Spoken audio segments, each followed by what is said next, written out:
continuing education units and is entitled to all rights and honors thereto appertaining.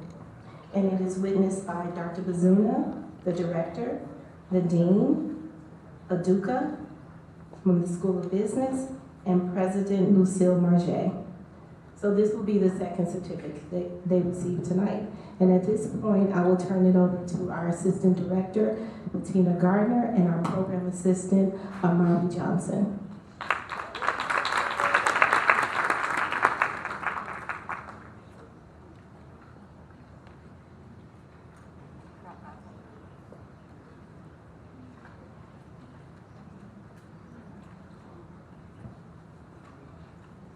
Okay, the first fellow is Abiola Peter Adetunji.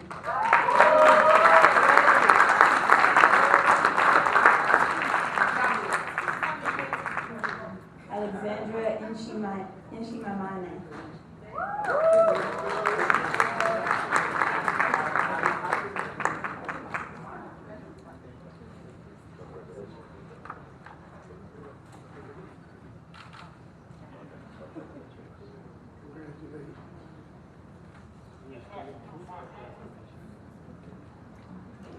Arnaud Bungunu Vinswink.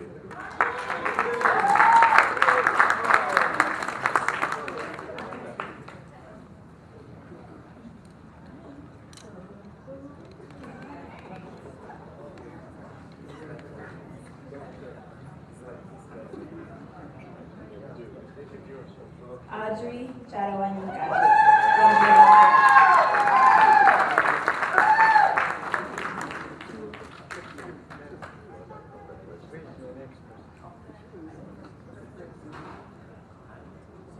Charles Kandi of Togo.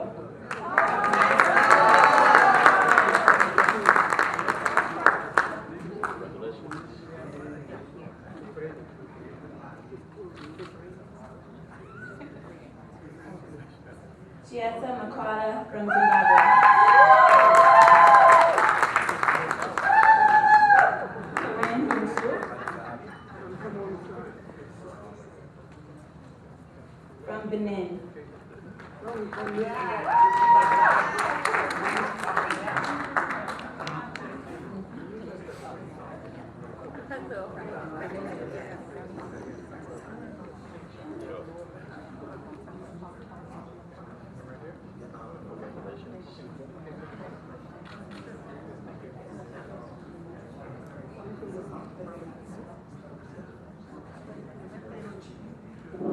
Fellows, when you come up, please start with the dean and work your way this way.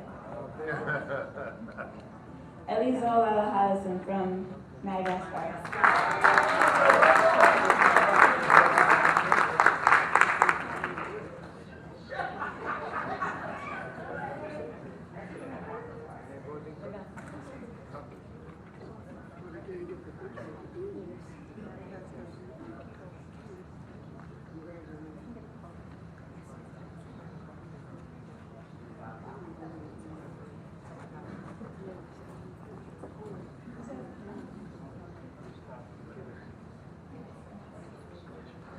Fatima Zaraba from Senegal.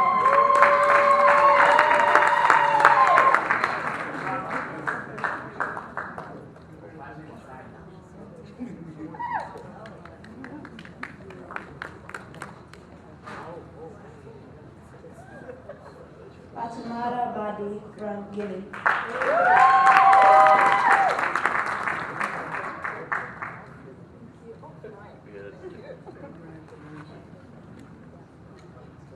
Gerald Tamba from Liberia.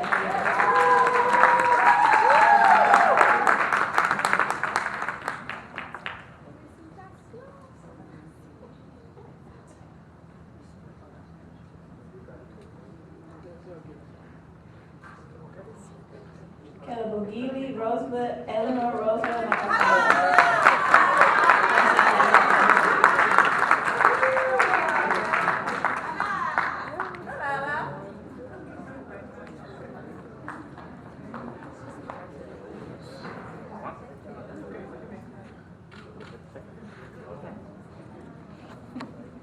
Kwazi Asante Kwabia from Ghana.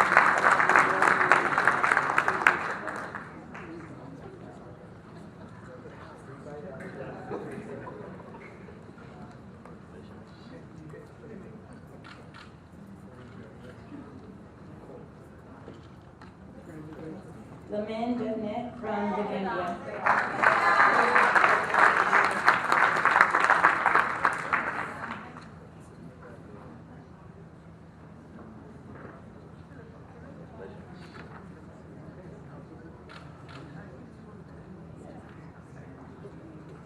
Deborah Nkodi from Lesotho.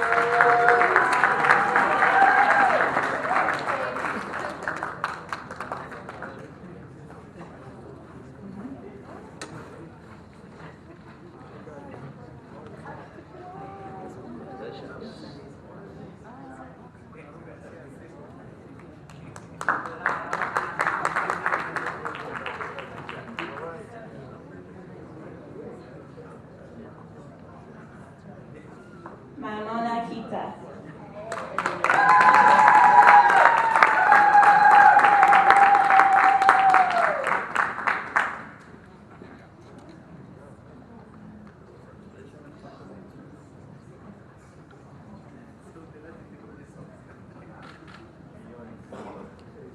Nana Opoku Ajuman Prince from Ghana.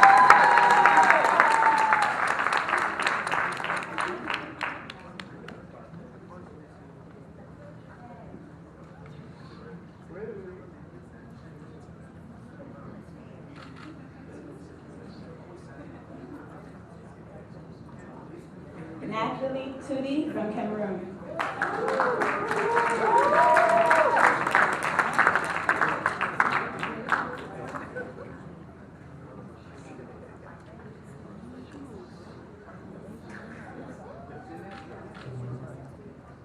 Neo Sekesa from Lesotho.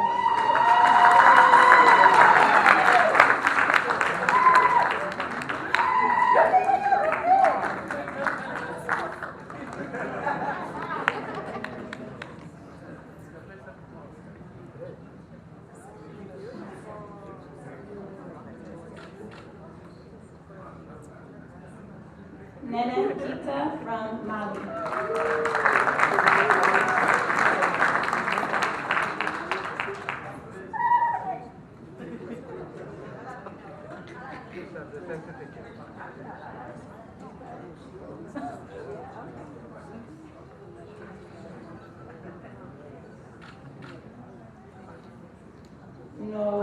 Nobule from South Africa.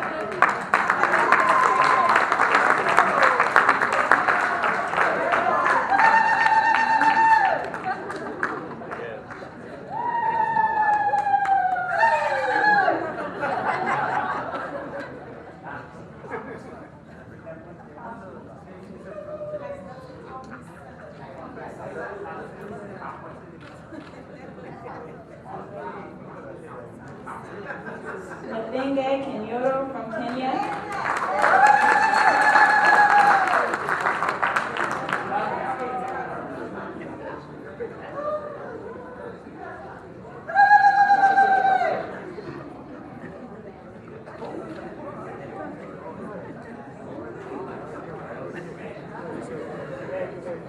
Mercy Charayoka from Zimbabwe.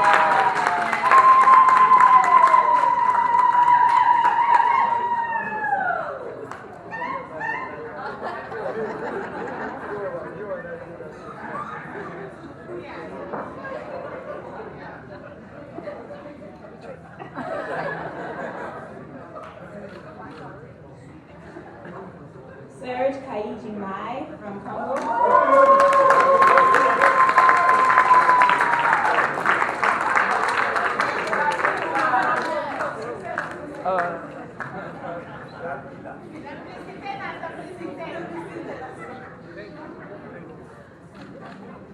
And last but certainly not least, Sister Kashala.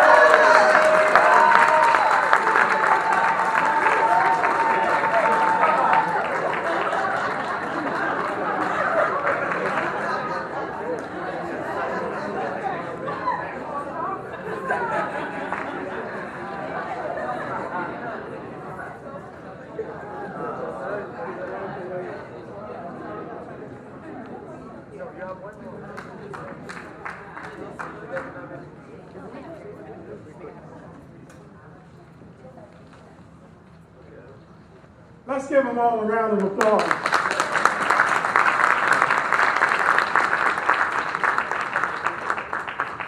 I'd like now to bring up Dr. Dennis Kimbrough, professor in the School of Business, to give the charge to the fellows. Dr. Kimbrough.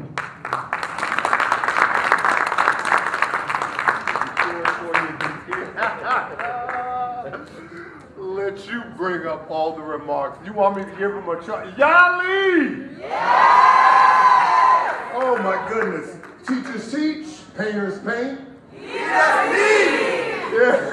you beat me to the punch. Oh my goodness. Well, I got to tell you something, Dr. Davis and the Dean and Messman Bazuna and Darlita and all the support staff. Job well done. I'll keep my remarks as brief as possible. I've never motivated anybody in my life.